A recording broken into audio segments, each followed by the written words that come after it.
नमस्कार, राज की बात में आपका स्वागत है। आज बात करेंगे कांग्रेस अध्यक्ष को लेकर सोनिया गांधी के दिमाग में चले कन्फ्यूजन की।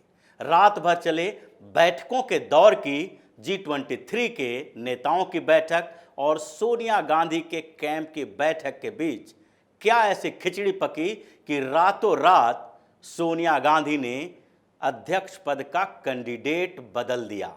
बात करेंगे सोनिया गांधी के उस डर का जिसमें मीटिंग के दौरान उन्हें लगने लगा कि किस तरीके से दिग्विजय सिंह के कारण परेशानियां बढ़ सकती है और खड़गे को लेकर क्या क्या रणनीति बनाई जा सकती है। यह सिर्फ चुनावी रणनीति नहीं थी, बल्कि ये रणनीति गांधी परिवार को जेल जाने से बचाने के लिए भी थी और खड़गे के लिए एक विक्टिम कार्ड खेलने वाले थी। तो शुरुआत करते हैं रातों रात बदले कैंडिडेट से। कांग्रेस के अंदर जो कन्फ्यूजन का माहौल चल रहा था, अशोक गहलोत के बाद दिग्विजय सिंह का नाम सामने आया। दिग्विजय सिंह कॉन्फिडेंट तो नहीं दिख रहे थे, लेकिन फिर भी उन्होंने सोनिया गांधी के कहने पर और अशोक गहलोत के ऊपर दबाव डालने के लिए अध्यक्ष पद का चुनाव लड़ने के लिए वो नॉमिनेशन पत्र ले लिए। लेकिन इसके बाद रातों भर बैठकों का दौर चलता रहा। सोनिया गांधी अपने करीबियों के साथ चर्चा करती रही और वो रात भर सो नहीं पाई। ये चर्चाएं इस बात के लिए हो रही थी कि क्या अशोक गहलोत के मना करने पर अब दिग्विजय सिंह को अध्यक्ष बनाया जा सकता है। ये कन्फ्यूजन थी। और दूसरे तरफ एक और बैठक चल रही थी G23 के नेताओं की, जो शशि थरूर, मनीष तिवारी, भूपेंद्र सिंह हुड्डा और आनंद शर्मा के बीच हो रही थी। तो जब सोनिया गांधी के कैंप के नेताओं ने बातचीत शुरू किया तो पहली बार ये बातचीत सामने आई कि दिग्विजय सिंह को अध्यक्ष बनाया तो जा सकता है, लेकिन उससे कांग्रेस को कोई फायदा मिलने वाला नहीं है।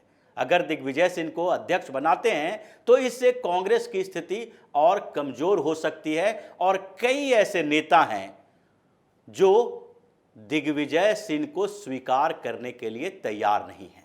और इस बात पर चर्चा भी हुई कि किसको आगे बढ़ाया जाए। कई नामों पर बात विमर्श हुआ, लेकिन फाइनल डिसीजन नहीं हो पा रहा था, क्योंकि कई लोगों ने तो अध्यक्ष बनने से मना कर दिया और दूसरे कुछ नेता कांग्रेस के इस एजेंडे में फिट नहीं बैठ रहे थे। सोनिया गांधी जो कहना चाहती थी वो बात उन नेताओं में नहीं थी। यानी कि पहले हरियाणा पर भी बात हुई, भूपेंद्र सिंह हुड्डा को लेकर भी चर्चा हुई और कुमारी शैलजा को लेकर भी चर्चा हुई। एक दलित नेता को आगे बढ़ाने की बात हुई, मुकुल वासनिक भी रेस में सामने से दिखे और उनके नामों पर भी चर्चा हुई। महाराष्ट्र के एक और नेता सुशील कुमार शिंदे को लेकर भी कांग्रेस के भीतर चर्चा चलती रही कि इन नेताओं के ऊपर भी दांव खेला जा सकता है और एक दलित कार्ड कांग्रेस खेलेगी,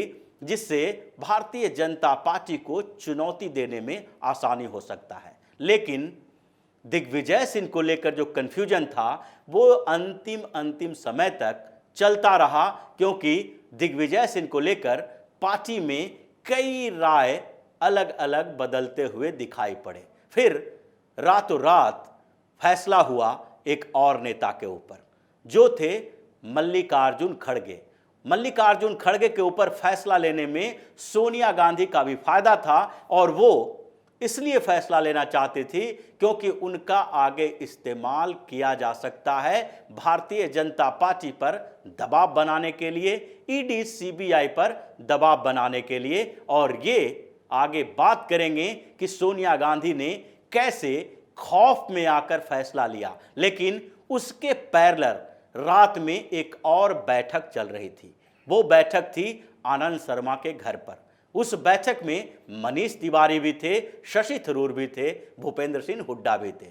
इन लोगों ने भी अपनी रणनीति बनाई। हालांकि शशि थरूर से ये बोला गया कि आप किसी भी मंच पर मीडिया के सामने ये बात नहीं कहेंगे कि वो G23 गुट के नेताओं की तरफ से नॉमिनेशन कर रहे हैं। इसका मतलब था कि ये लोग अपने अंदर एक स्ट्रेटजी तो बना रहे हैं, ये चाहते हैं कि शशि थरूर कांग्रेस के अध्यक्ष बने, लेकिन ये भी चाहते हैं कि मैसेज ये न जाए कि सिर्फ और सिर्फ इन नेताओं की मर्जी के ही कैंडिडेट हैं। इससे एक तरफ सोनिया गांधी, राहुल गांधी पूरी तरह से नाराज होंगे और कुछ ऐसे नेता जो अभी भी कंफ्यूज्ड हैं, जो ये भी चाहते हैं कि सोनिया और राहुल का कैंप खुश रहे, तो दूसरी तरफ ये भी चाहते हैं कि कांग्रेस में सुधार की प्रक्रिया को आगे बढ़ाने के लिए जिन लोगों ने दबाव डाला था उसमें से कोई बेहतर कैंडिडेट सामने आए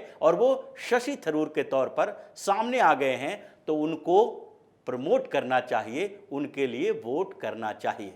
और ये बात इसलिए की गई थी। और फिर जब ये मीटिंग का दौर चलता रहा तो फिर चर्चा अशोक गहलोत को लेकर हुई कि अशोक गहलोत अब मैदान में नहीं हैं, तो क्या राजस्थान कांग्रेस शशि थरूर को समर्थन दे सकता है?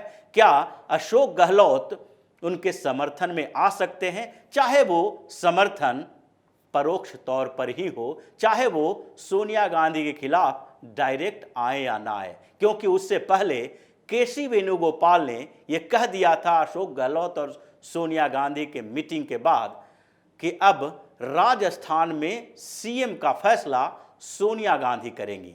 उसके बाद जब ये बात चर्चा चल रही थी तो सचिन पायलट ने भी सोनिया गांधी के साथ मुलाकात की। उन्होंने इस मुलाकात में साफ तौर पर कहा कि राजस्थान में जो चल रहा है वो 2023 में होने वाले विधानसभा चुनाव के लिए सही नहीं है। हालांकि प्रत्यक्ष तौर पर ये बातें सचिन पायलट ने मीडिया के सामने या बाहर निकलकर नहीं कही, लेकिन एक बात उन्होंने संकेत दे दिया कि राजस्थान में कांग्रेस का नेतृत्व किसी के हाथों में हो, लेकिन 2023 को ध्यान में रखा जाए, क्योंकि कांग्रेस का एक ही एजेंडा होना चाहिए और राजस्थान में वो एजेंडा 2023 में होने वाले विधानसभा चुनाव में बेहतर परफॉर्मेंस, बेहतर प्रदर्शन को लेकर होना चाहिए। यानी कि सोनिया गांधी के साथ बैठक में उन्होंने सारे ब्लूप्रिंट रखे कि अगर अशोक गहलोत के हाथों से सत्ता की बागडोर नहीं छीनी गई, अगर कमान नहीं छीनी गई, तो 2023 में कांग्रेस का प्रदर्शन बहुत ही बुरा होने वाला है। राजस्थान में अशोक गहलोत के खिलाफ एक हंगामा चल रहा है और भारतीय जनता पार्टी इसका फायदा उठा रही है। अशोक गहलोत के खिलाफ एंटी इनकम्बेंसी का फैक्टर भी है और हिंदुओं के ऊपर जो राजस्थान में कई बार प्रोसेशन के दौरान, शोभा यात्रा के दौरान हमले हुए हैं, दंगे हुए हैं, उसमें अशोक गहलोत की भूमिका को लेकर जमीनी स्तर पर सवाल उठ रहे हैं, लोग उनके खिलाफ आए हुए हैं। इसलिए नेतृत्व परिवर्तन पर विचार किया जाना चाहिए। सचिन पायलट के साथ प्रियंका गांधी भी खड़ी थी, क्योंकि अशोक गहलोत को केंद्र में लाकर राजस्थान में नेतृत्व परिवर्तन करने का सबसे पहले सुझाव प्रियंका गांधी ने ही दिया था। और जब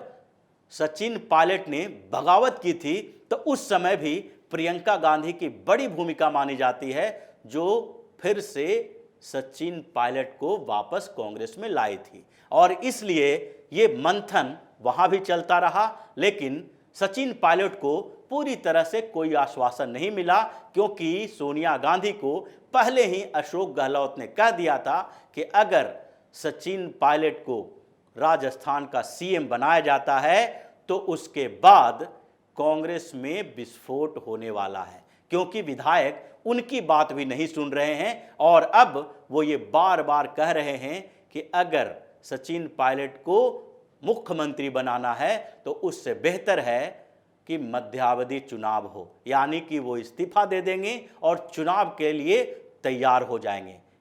किसी भी तरह से राजस्थान में कांग्रेस की सरकार गिर जाएगी। ये सारी बातें चल रही थी और इस बीच सोनिया गांधी के दिमाग में एक और खुराफात डाला गया, और वो था आगे आने वाले लोकसभा चुनाव की तैयारी और ईडी सीबीआई के दबाव को लेकर कि किसी ऐसे व्यक्ति को कांग्रेस अध्यक्ष बनाया जाना चाहिए जिसका इस्तेमाल विक्टिम के तौर पर किया जा सके। ये मामला सोनिया गांधी को समझ में आया और सोनिया गांधी भी इस बात के लिए राजी हो रही थी और इसलिए मल्लिकार्जुन खड़गे का नाम सामने आया। ये मल्लिकार्जुन खड़गे वही हैं जो सोनिया गांधी और राहुल गांधी के राजदार हैं। नेशनल हेराल्ड मामले में इनसे भी ईडी ने पूछताछ की है। जब हेराल्ड हाउस में छापेमारी की गई थी, कई दस्तावेज मिले थे वहां से, जिस पर साफ साफ ईडी ने बताया था कि ये जो कंपनी चल रही है वो कंपनी में कोई कर्मचारी ही नहीं है और इसके सीईओ मल्लिकार्जुन खड़गे हैं। इसलिए ईडी ने पहले दिन की छापेमारी में मल्लिकार्जुन खड़गे को आगे आने के लिए कहा, वहां पर उनसे दस्तखत करने के लिए कहा कि आप आकर ईडी के उन दस्तावेजों पर दस्तखत करें कि यहां पर से ये सील किया गया है। खड़गे उस समय नहीं आए, लेकिन दूसरे दिन उनको मजबूरी में आना पड़ा क्योंकि लग रहा था कि अगर नहीं जाएंगे तो ईडी उन्हें गिरफ्तार कर लेगी और ये मामला इतना आसान नहीं है। अभी नेशनल हेराल्ड मामले में सुनवाई होनी बाकी है।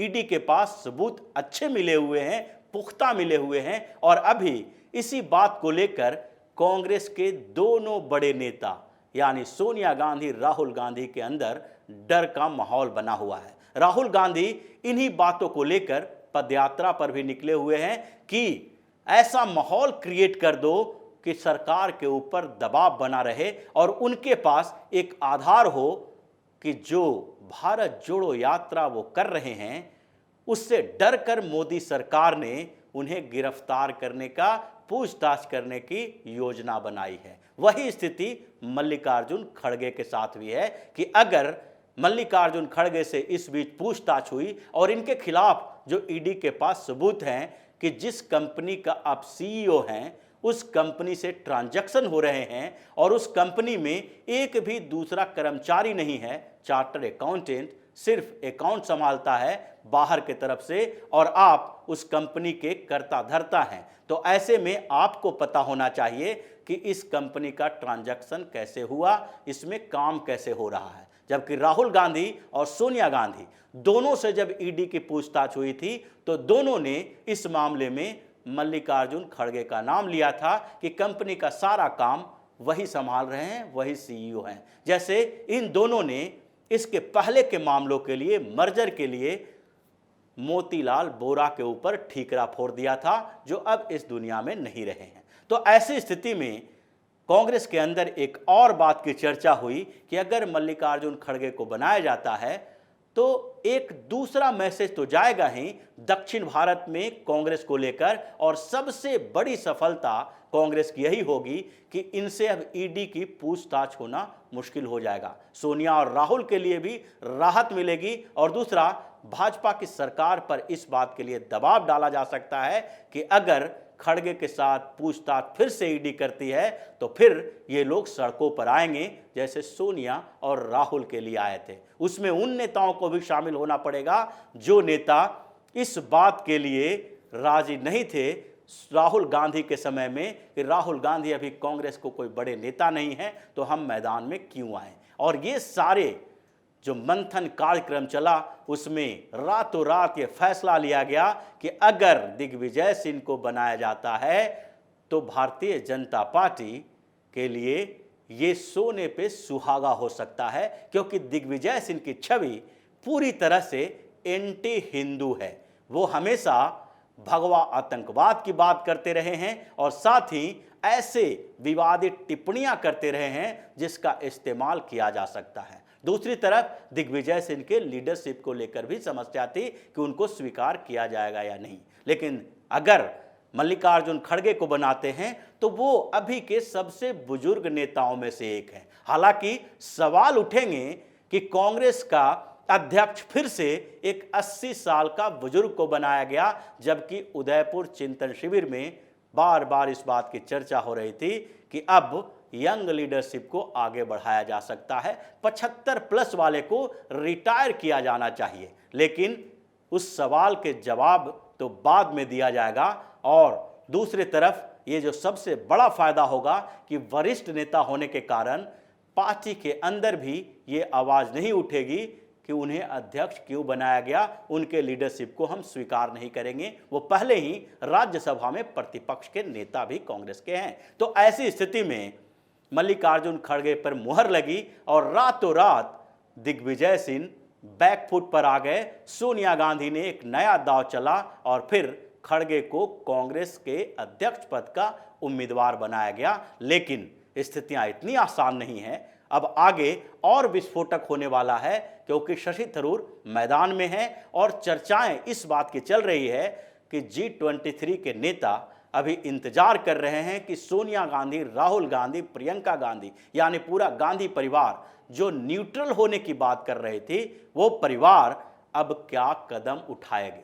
ये लोग ही मिलकर कभी अशोक गहलोत, कभी दिग्विजय सिंह, कभी खड़गे का नाम लेते हैं, तो फिर न्यूट्रल रहने की बात कहां से आ गई। और इस बात के लिए ये लोग आगे मैदान में उतर सकते हैं, गांधी परिवार के खिलाफ मोर्चा खोल सकते हैं। तो इसी तरह की खबरों के साथ फिर से हाजिर होंगे। तब तक के लिए बने रहिए हमारे साथ और देते रहिए हमें सहयोग, ताकि इसी तरह की खबर हम आपके लिए लाते रहें। धन्यवाद।